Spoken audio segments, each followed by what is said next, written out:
All right, so today it's a 2015 Landoll 930. Trailer is pretty much like most of the other 930s we get. Driver's side controls only. It's got an air dump on the suspension to get you a little bit better load angle. A recessed ramp lifts up so you can load the neck. Slide out steps are actually really nice. This one does have an air weight scale that seems to work.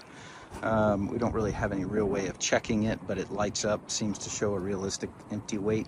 It does have a receiver for remote, but we don't have a remote.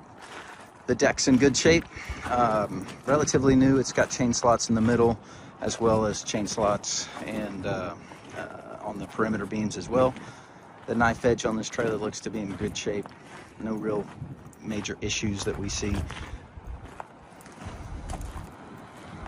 Got low pro 17.5 aluminum wheels. Flip out side lamps that I love to say are junk. Personally, just one more thing to break. It's got drop down landing gear, which is pretty much standard on most of the Landolls that we get. Hydraulic winch. Trailer's a Southern trailer. This one has more rock chips on it than most of the other trailers that we get, but still, it's a very clean trailer. If you have any questions, 713-675-5922. Give us a call if we can help. Thank you.